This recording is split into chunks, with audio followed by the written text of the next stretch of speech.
give a warm welcome to the hosts of the Bride of Alternate Ending. Hello, ghouls and goblins, and welcome back to Bride of Alternate Ending, a VelociPastor hosted by myself, Brennan Klein, and Tim Brayton. How are you doing? Just made me so mad. I was doing so well until about 4 seconds ago, and now I'm so mad at you. Oh, no. Well, you know, I am full of energy. I just had breakfast. I had a bowl of cereal with VelociPasteurized milk, and I'm eager to talk about the VelociPastor. I will say, the more that you do that, the more it will be a good bit. So just keep adding velocity words. I'll try. And we'll see how long it takes until I'm just, like, screaming at you. Well, see, we need a little bit of friction sometimes. We agree too frequently. So I think this is the method that I'm going to choose for this one. That works. And, I mean, it remains to be seen whether we're going to agree about the VelociPastor, which is a indie film from 2018 that was actually adapted from a fake trailer the director made in college, if I understand correctly. Yeah, I don't know when he made it, but it came out in 2011, so this is 7 years later. You know, this is clearly something that's been stuck in his craw for a while. It's a labor of love. Yeah, as they say. It clearly is that. It clearly is that. It is the one thing that I think is unambiguously true about VelociPastor, is that the people who made it really wanted to make it. And yes, so before we dive too far into it, let's do a little bit of the plot. Also, yes, thank you to our Patreon Oscar level member John Zilla for recommending we do Dinosaur Month. Thank you. This is it went so well for us. I mean, Carnosaur was fun. Yeah, I mean, I still think about the Jesus wept Alfred E. Newman portrait burning in the end. No, that was good. That was good. But yes, so this movie opens with the Wild Eye releasing logo, and I was like, oh well, I know what I'm in for now. See, I did not. I don't watch enough new direct-to-video detritus to have any sort of relationship. Can you tell us a little bit about what Wild Eye means? 'Cause I think I have an inkling now. Yeah, Wild Eye releasing, they have released some of the most heinous shit I've ever watched. They're generally a mockbuster kind of situation, like Asylum but worse. They don't produce films, they distribute films. So they pick up incredibly indie, low-budget nonsense. Like, there's a found footage Llorona movie that they retitled The La Llorona Curse and put out a month before The Curse of La Llorona. I mean, it's entirely possible to me that a low-budget mockbuster version of that film would be better than the one that was actually released to theaters. That, Your idea is correct, but in execution in this movie, it was not it. Okay, good to know. But yeah, because if that movie had the commitment to the bit that VelociPastor has, it would have been a delight. But sure. VelociPastor, I would say, is probably the best movie Wild Eye has put out that I am aware of. Okay. But anything I've seen from them has been just a degrading experience as a film lover. All right. It's like that is a hell of a word. It's like that scene in Tenebrae where the woman is shoving her high heel into that dude's mouth. Okay. Yeah. Very, very distinctive image. Yeah, Thank you. You're welcome. Anyway, I go VelociPastor. It got picked up. It got picked up, and $35,000 investment, $36,000 investment, something like that. So intensely low budget. So it sounds like it's very much in their wheelhouse of like, we just found this thing lying on the side of the street and decided to put it into VOD. Yeah, and they certainly did do that. So, I guess actually, immediately speaking to just kind of the fact that these people love the genres that they're kind of putting in a blender, our VelociPastor himself, his name is Father Doug Jones. It is. He's played by Greg Cohan. He has kind of a exorcist-style mentor priest figure that he hangs out with named Father Stewart, he's kind of around sometimes. But anyway, so after his parents die in a flaming car wreck, that you have to imagine because you just see a frame that says "Insert VFX here" in the first of the film's like meta gags that let you know that it wants to be a bad movie. Mm-hmm. So here's the thing: the movie opens on two different meta gags, and one I think works really poorly, and one I think works really well. Okay. I don't like the insert VFX here one because I think it is too, like, I don't know. I could see a world where it fits in within a certain type of movie, but compounded with what VelociPastor does later, it just didn't work for me. Yeah, I paused the movie when that happened, and I just stood up and walked around my apartment and had a think, then came back and sat down and started the movie again. I was not ready for that joke that quick, and it happens like a minute into the film. Yeah, I will say this movie does not waste time. It's an hour and 10 minutes long, which is the perfect runtime. Yes. But yeah, no, I think I actually did literally pause it as well and just kind of reflect on. It's like what is this thing called the human animal? Mm-hmm. And so I think okay. So here's the thing, there's my brain's kind of bouncing around all over the place, and I'll talk a little bit more about. I do want to hear what you think the good metagag is. I will, but this is explaining why I don't like the first one. Okay, cool. So I'll talk more about Greg Cohen's performance a little later, but a lot of the time he's asked to play this really big, caricatured kind of bad movie over the top performance. Mm-hmm. But like he's being asked to react to this fiery car wreck as if he's in a bad movie. So he's giving a bad performance of a reaction. Mm-hmm. But what would be funny would be if he was giving this genuine, harrowing performance at something that just says insert VFX here. I agree with that as a meta criticism of the movie, basically from the first to the last frame of it. I also, we've talked before, you frequently have mentioned, like, one of the things that you're trying to do with this podcast is sort of analyze your own response to a film. And I feel like I had to do a lot of that with VelociPastor. And I don't want to go down too many rabbit holes until we've actually, like, begun describing the plot of the film. But no, for me, one of the big questions was how could this be made successful? Because, like, there are films doing what this is doing that I like. This is certainly not one of them. But I do think one of the big things is it needed one. It's the classic, like, take off one accessory before you leave the house thing. Yes. Right? Like, it needed to do one less knowingly self-aware bad movie thing. Yes. And so the fact that we have corny production, terrible acting, and calling attention to the fact that we couldn't afford visual effects all simultaneously, that's too much knowing wink wink bad movie. We made a bad movie on purpose. Like, it needs to do one fewer of those things. Yes, absolutely. And there are bad movie gags that exist more in a parody space that work better. Like, I would say the going to my second one. So after his parents die, he goes to kind of find himself on Walkabout in China, and we cut to what is clearly, the American woods, and then a big yellow chyron appears on the screen that says China, and that joke I thought worked on the level that it meant to. I would agree insofar as I think that joke. I didn't laugh at it. Oh, no. I wasn't like, oh, that's funny. But I respect its existence as a joke that I could, like, parse. Yeah, it is recognizably a joke. And it's winking at the things that bad movies do without lampshading it so hard.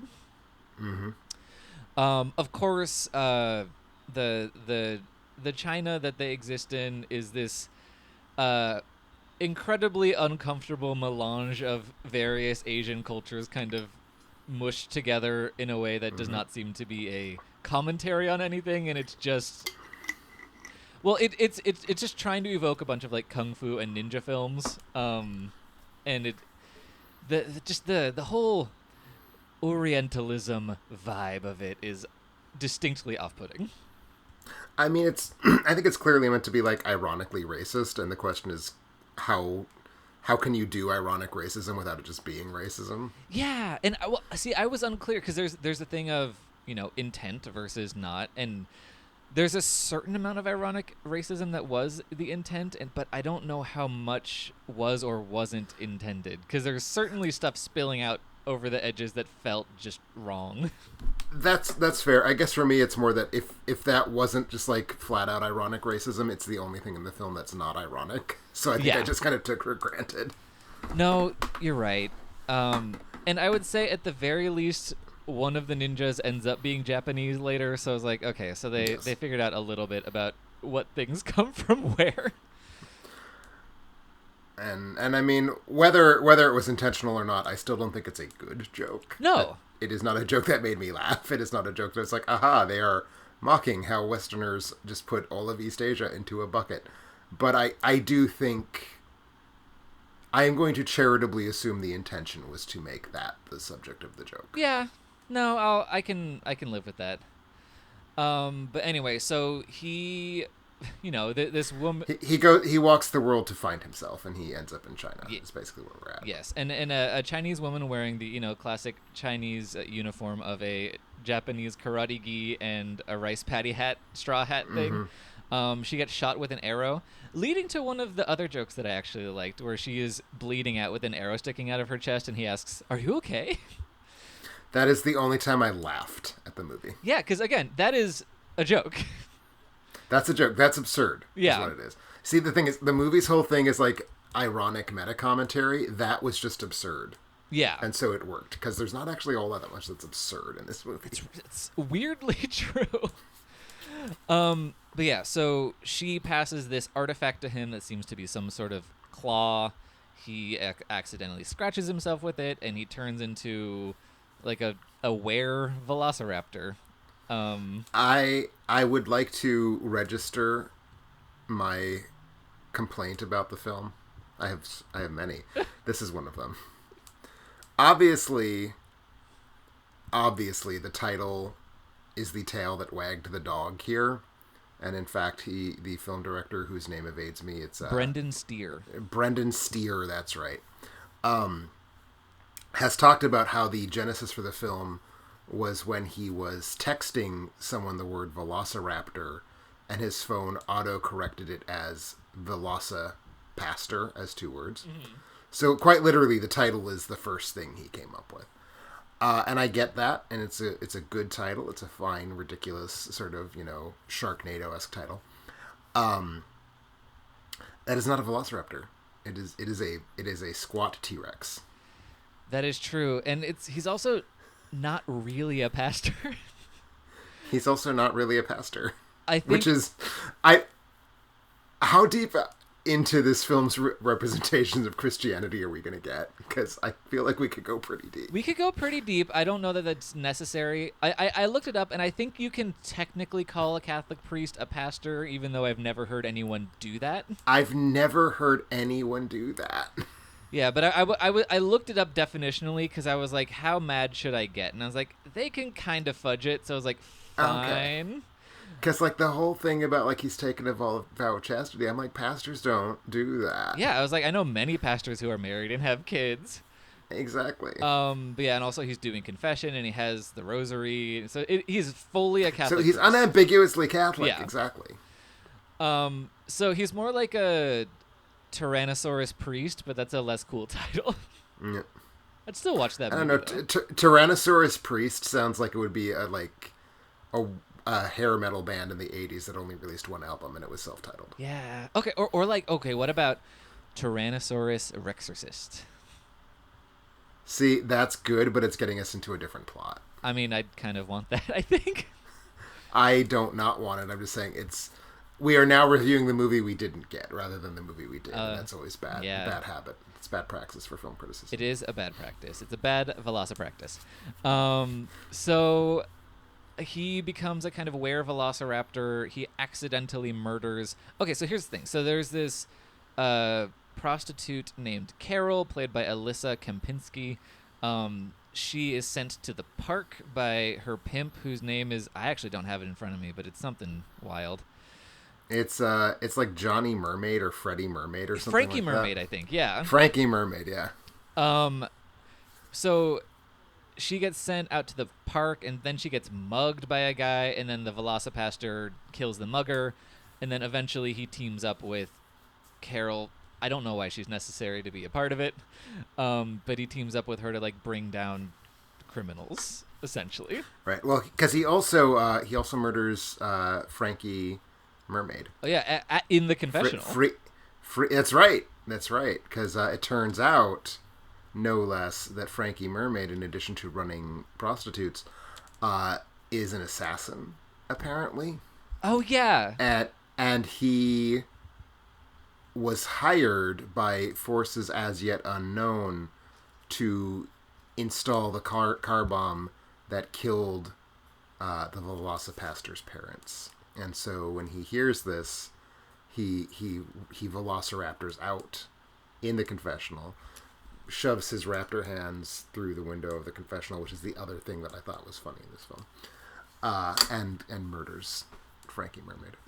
Yes. And thus freeing Carol from her life of prostitution, and they team up to fight crime. Yeah. Eventually. Yeah, and he very occasionally becomes a squat T-Rex and murders some people. Yes, indeed. And I understand that low-budget movies don't put their monster on screen for too much, so whatever, that's just kind of how it works. But it does feel weirdly segmented away from the rest of the movie, any VelociPastor moments. It does. It does. And as you did describe the Velociraptor situation as a kind of squat T-Rex, I would say he's more like a turd potato with teeth.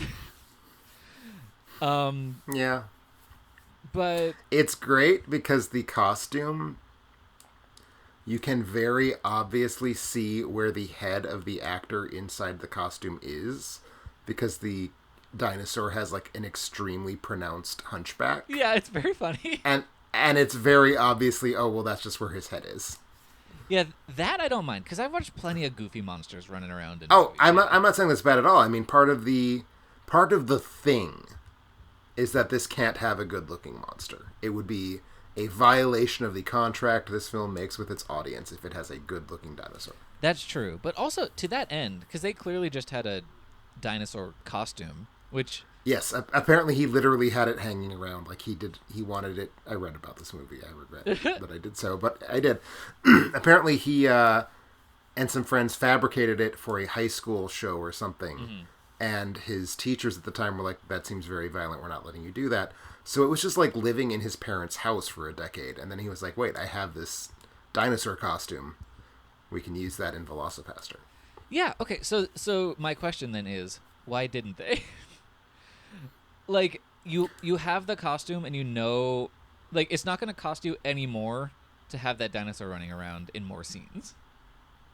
I agree with that. And the absolute best... This is going to get me to a meta question, because I'm undecided, and maybe you can help me with this, and maybe it's just insoluble. Clearly, this is a deliberately bad movie. Yes. I mean, whether it is bad at being that is a question we can raise. But like, it is a movie that the intention was, we're gonna make just a cheesy, shitty, terrible creature feature.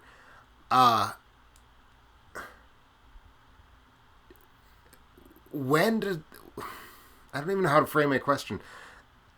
Do you think it started that way? Do you think the idea was like, we're going to make a cool dinosaur movie, and then when they realized they couldn't make it cool, they decided to make it cheesy? Or do you think it was born from, let's make a shitty movie? I think it was born from, let's make a shitty movie. Because it sounds like... I kind of think it was, too. If you're making a faux trailer, it sounds like you're doing a Grindhouse kind of thing where you're trying to make something that looks authentically shitty. Exactly. And so... So with that sort of being what we agree is probably what's going on, I think it's tough because so many of the choices this movie is making are serving the function, is this making it worse? And I feel like the weird withholding of the Velociraptor is part of that, because it's basically saying, well, what do shitty movies do? They only give you 5 minutes of the monster, so we're only going to give you 5 minutes of the monster. So there feels like this weird way in which they've been trapped by their idea. And I think that's... And maybe I'm, again, being charitable, or maybe I'm being uncharitable. I don't even know at this point. But like that kind of felt to me like what might have been going on with that. Because it did seem weird that we get so little dinosaur action. Yeah, I don't know. I don't know that I'm fully on board with that theory, but it is a theory. Cannot be proven either way unless we talk to Mr. Steer himself. All right. But yeah, no, it's this movie is really confounding in a lot of ways. It is. Because there are a lot of the comedy is about, oh, we are a bad movie. We are this kind of, Sci-Fi Channel B movie, Sharknado bullshit, whatever. But then also a lot of the comedy, I think, is meant to just be comedy. Like just a wacky kind of comedy movie. Like, I agree, yeah. Yeah, like when the priest ends up wearing one of Carol's dresses, because that's all she has to put him in. Or like the, oh my God. Well, see, because the problem with the movie wanting to be a comedy is that it is a very bad comedy and not in intentional ways. Right. And every punchline is the oldest trick in the shitty punchline book, and you're just waiting for them to get through the jokes so they can do anything else. Like, I've seen... Okay, so there's a scene where the bad guy is doing an evil laugh, and then his henchman is laughing along with him, and then it goes on a long time, and the henchman's clearly trying to kind of glom onto his whole thing, and I've seen that in a million things, and it's done worse than I've ever seen. Right. It's like we all know that you've seen Austin Powers. Like, yeah, this is not a new joke. This wasn't a new joke then. Or even the one you called out, the he has to wear a little mini skirt because it's the only thing that she has in her closet. That's the punchline. The punchline is he's wearing a short-hemmed skirt. And you can sort of see the outline of his junk through it. And, like, there's no other joke than that. But it's still, like, the only joke for a 3-minute scene. Yeah. And, yeah, it's just like... So, yeah, when they're trying to be funny, they are genuinely and legitimately failing. And then when they're trying to be this kind of meta-commentary on bad movies, they are also just failing in a lot of ways because there's nothing behind it. That's the thing. It is a parody, and you used that word earlier. Like, there's no way around it. It is a parody of bad movies, but it feels like such a simple one where, like, the parody literally does go as far as this movie is bad because these movies are bad. Yeah. And what I've been sort of wrestling with, and like I said, I kind of wanted to talk about my response to the film. Yeah, I'd love to hear it. And sort of tease out, well, how in God's name, why do I not like this when I do like that? And there's two specific films there. One is a film that I saw for the first time earlier this summer. It was a Patreon request that I reviewed on the site. Who Killed Captain Alex? Have you seen this film? I have not, but I really want to. It's this movie made for like $80, basically, and it is terrible. It is objectively, obviously terrible, and probably its biggest single point of appeal is the same one that I'd say is the biggest point of appeal for VelociPastor, which is that the people who made it are clearly having a blast. Mm-hmm. And I think that's obviously true of VelociPastor. Every on-screen actor, clearly the way that things are being staged, you can tell that the crew is having a good time. They're having fun. Like, they are loving this. And I respond to that. Like, I can't not respond to that. Mm-hmm. And I got the same vibe out of Who Killed Captain Alex. But at the same time, Who Killed Captain Alex feels like a joyful object to me. Like the end result of that film, excuse me, genuinely gave me a great deal of pleasure to watch, despite being in every possible way terrible, because there's just so much. It's a free film in a weird way. Like, it feels untrammeled by any sort of limitation. They're making the movie they want to make, and they're just having a great time, and they know it's cheesy, they know it's cliched, they know it's bad, but they don't care. And I feel VelociPastor, it's not that. Like, it's not pleasurable. It doesn't have that sense of ingenuity, I guess, maybe. Like, it feels very labored. Okay, I have a like every. Go ahead. Well, I have a theory based on what you've presented to me. I've not seen Who Killed Captain Alex, but my theory, and you can tell me if I'm wrong, is that do you think the people who made Who Killed Captain Alex believe in the promise that is Who Killed Captain Alex? I believe that they do. Okay, see, because I think the people who made VelociPastor believe in the fact that making a movie is just a fun time, but they don't believe in the VelociPastor. They think the VelociPastor is stupid and want to make fun of it as much as possible. That's entirely possible. I mean, that's a very good explanation, I think, for what I'm seeing. Okay, cool. Thank you. Because yeah. Did you have another point? Well, just like the jokes, both the jokes that are just jokes, but also the jokes that are like, we're making fun of this thing that terrible movies do. There's so much work that goes into it. Like, I can feel the sweat, and I can feel the kind of effort it took to put these over. And this should not be an effortful kind of thing. It should just be like a bunch of people running around, like, having a good old laugh. And it feels, again, it feels laborious to me in a way that's just like heavy and really crushes the comedy. Mm-hmm. Yeah. Well, I don't know. Okay, so on my end, because I do feel like that thing that we've been talking about, like, there is an exuberance in the way that they're making the VelociPastor in certain, especially in certain scenes. Like, there's this weird sequence where Father Doug is talking to his other priest friend, and they are framed sitting in pews facing each other, so their faces are pointing, like, I guess, perpendicularly to the screen. And then their faces appear staring directly at the camera in these kind of cameo ovals on either side of them. They get like the double exposure. Father Doug is lit in green and Father Stewart is lit in red. Yeah, so it's like, it's this weird, if not Bergman-esque, it's at least ABBA music video-esque, like, quality to it that's really visually fascinating and strange. And then they bring back those color filters again, in bad ways and in good ways, but I think in the sex sequence, which kind of turns into the opening theme of the Brady Bunch. See, the sex sequence to me is sort of the quintessence of what just felt to me like a crazy ass labored gag, because it's so many split screens and it's like a minute long. It's so long. It is really long. It's like the length of the song playing underneath it. Like, they just didn't cut the song. Yeah.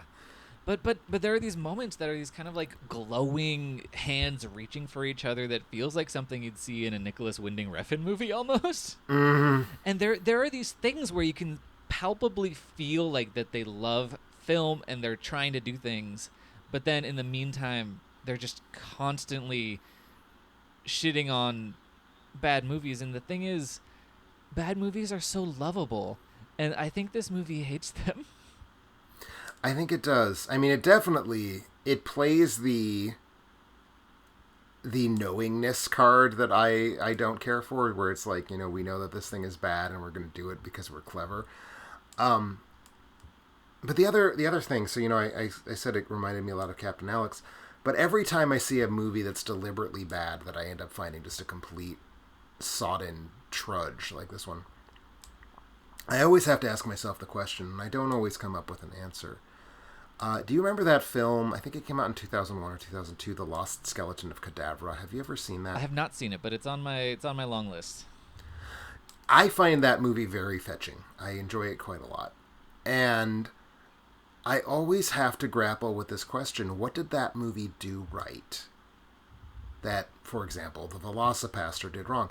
Because Last Island of Cadavra is absolutely a movie that feels like smug and superior. It is absolutely shitting on bad movies. It is shitting on, these charming, harmless 50s sci-fi movies. But it is funny.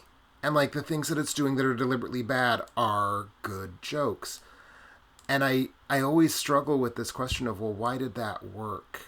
And why did this not work? And, I mean, there has to be more to it than just, well, The Lost Skeleton of Cadavra is a very good pastiche, which it is. It's a very good stylistic pastiche. But that can't be the entire reason why it is effective and something like this is not. Because, I mean, obviously this isn't a pastiche because there's nothing for it to be a pastiche of. Yeah. Well, I think a lot of it, it does depend on personal taste. Like, there are movies that are as cynical about the things they're parodying that I do like as well. But I think maybe it's that kind of ineffable quality of whether something is camp or not. This is definitely not camp. Yeah, this is not camp. Yeah. And it kind of, I can't explain why. I just know it's not. Yeah, exactly. It's that thing. It's that thing of if something is what's the that MPAA thing of if something is oh shoot, I can't remember the word. But something is like dirty or bad, and you know it when you see it. Well, there's the line from, I forget which Supreme Court justice it was, but I know pornography when I see it. Yeah, that kind of thing. Yeah. And camp, it does have that slippery quality to it that you can never really put a finger on. And VelociPastor, I think, thinks it's camp, but it is not. No, I agree. Actually, I was just having a conversation with a couple people a few days ago via text. I'm going to pull this text up because I've been trying to like wrestle recently with this idea, and I'm curious about your thoughts. So this is my current taxonomy. Okay. And it obviously needs work. It's obviously sort of reductive, but I feel like this gets us someplace. I was trying to define the difference between kitsch and camp. And I threw irony in there as well. Kitsch is sincere and not self-aware. Mm-hmm. Camp is sincere and self-aware. Irony is insincere and self-aware. Oh. I can get on board with that. Because kitsch, like when I think of kitsch, I think of those signs that you put up in your kitchen that say, I always cook with wine. Sometimes I even put it in the food. 100%. That is kitsch as fuck. Yeah. Yes. And then camp, obviously, you're in that kind of John Waters territory. Yeah, I mean, for me, and this is perhaps unfair to the robust history of camp. John Waters is to me the central example of camp. Mm-hmm. So like basically, we have to answer how is Pink Flamingos camp if we were to answer the question, what is camp? Yeah. Yeah. So no, I wholly agree with that taxonomy. So at least, because again, this is a concept that people have batted around for so long that Susan Sontag wrote a whole essay about, and I still don't feel like it has been defined in a locked down kind of way. No, it's tough. It is a tough thing, but I do feel when I hit on that like sincere versus insincere like spectrum, that felt like I was getting at something there. That's why I wanted to share it and see what your thoughts were.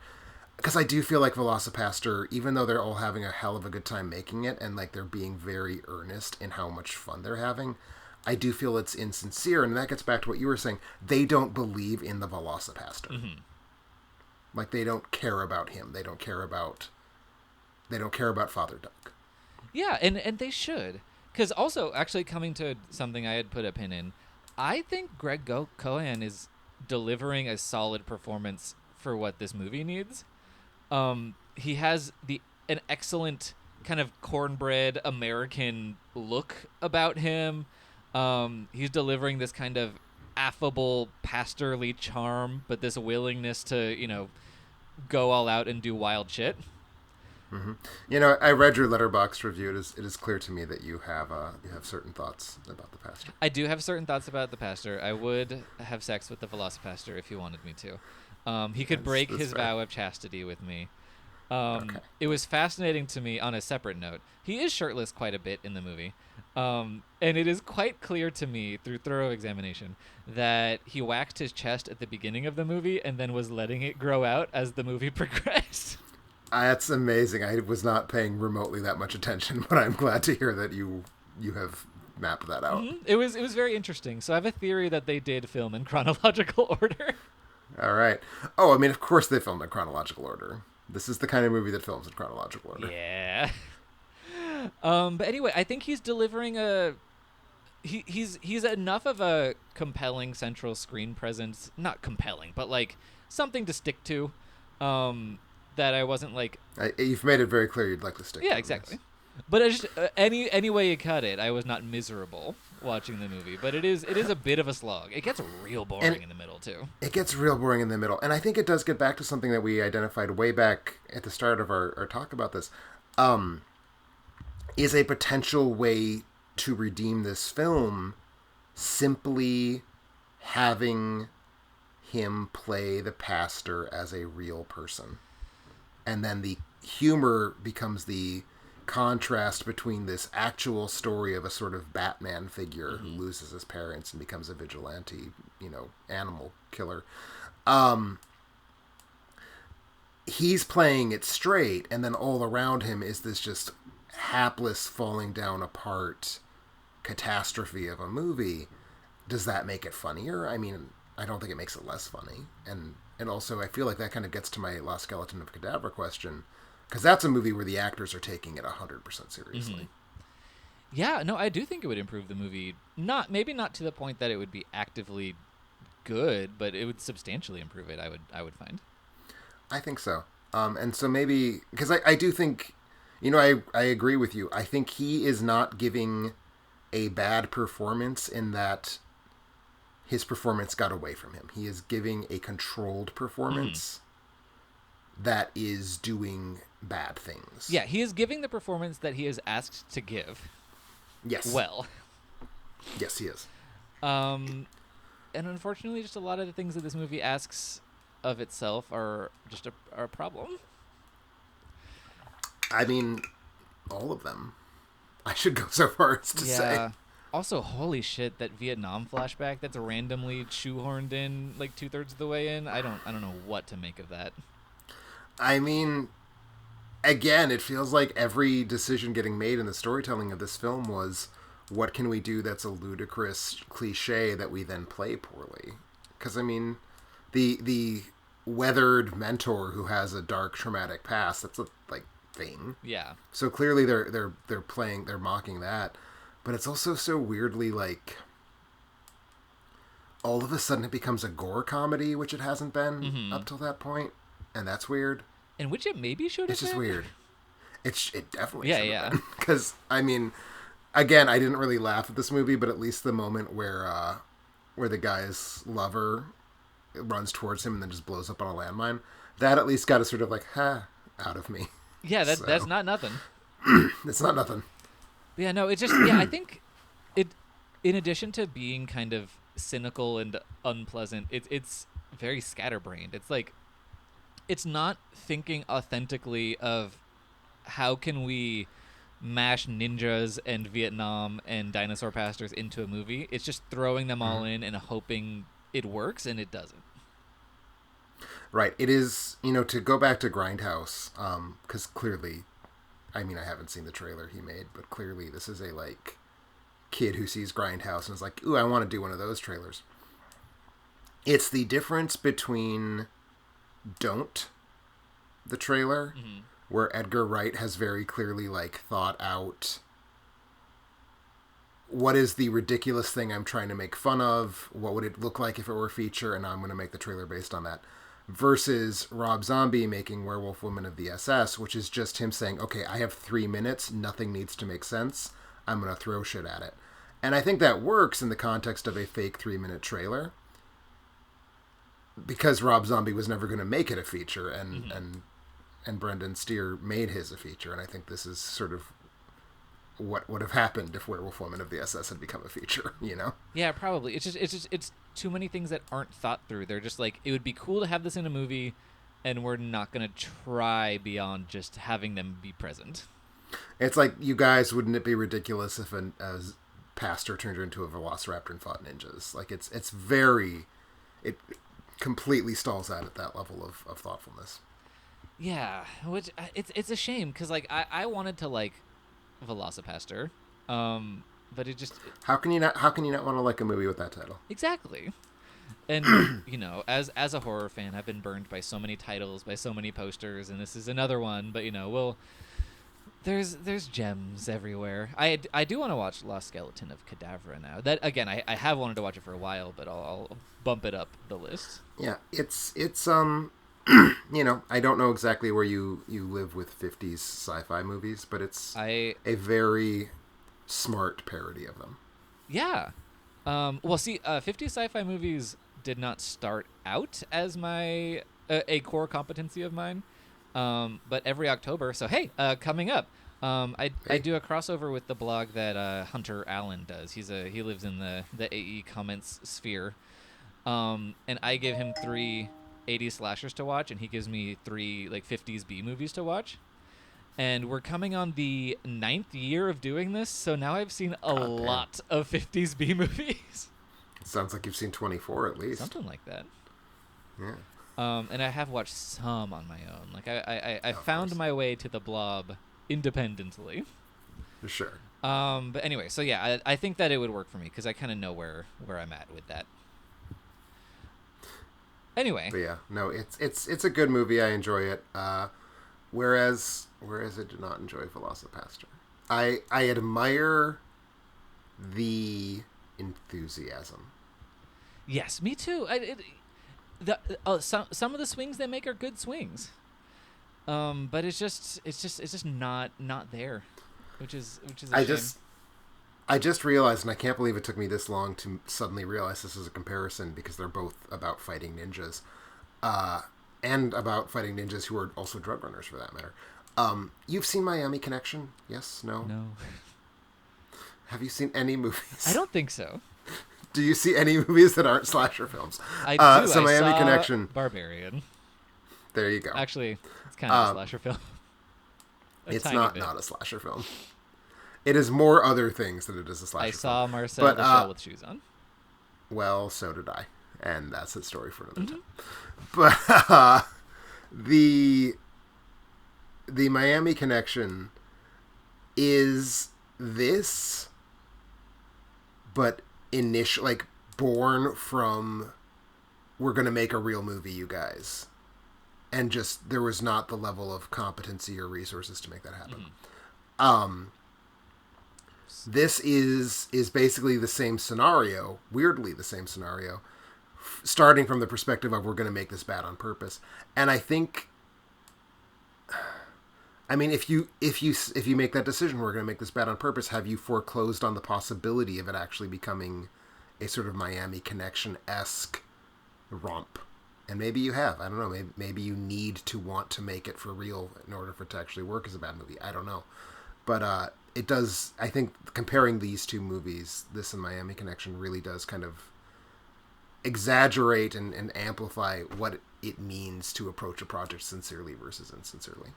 Yeah, and again, just as challenging as nailing down camp, the idea of assessing sincerity from a piece of art is such a difficult thing to put your thumb on. And I'm sure there are people that are giving this movie 5 out of 5 and had such a blast, and I'm just not one of those people. Oh, ton of them. It is getting some rapturous Letterboxd reviews, I can tell you that much. Oh yeah, I haven't really looked into it because I wanted to come in pure, but I'll look and see what other people are saying. But yeah, no, it wasn't for me at the very least, and it seems we're on the same page. It seems. Yeah, no, it is just not for me at all, and it's a bummer. I'd like it to be for me. It feels like this would be a fun movie to like. Yeah. But... Oh well, I want to like every movie I watch. Unfortunately, exactly. They fail me so many times. Anyway, this episode I think is VelociPast its prime, so we should probably be wrapping up. We should. We should put it Thank you for making it 4. Yeah, we should put it to VelociPasture. 5. But is there any last words you want to share before we duck out? To be honest, I wasn't even sure if we were going to hit 20 minutes on this episode. I walked in being like, I got nothing to fucking say about VelociPastor, and yet here we are. So no, I'm That's good. what we do. Anyway, so that is the end of Dinosaur Month. Tim and I have not yet discussed what we're doing next month, but it's October, so it's going to be something extra cool. So stay tuned for It's that. going to be spooky.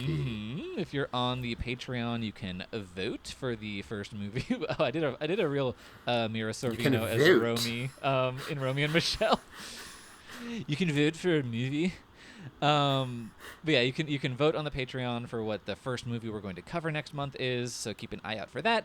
As always, you can find more of Tim's reviews, more of my reviews, more podcasts, more everything.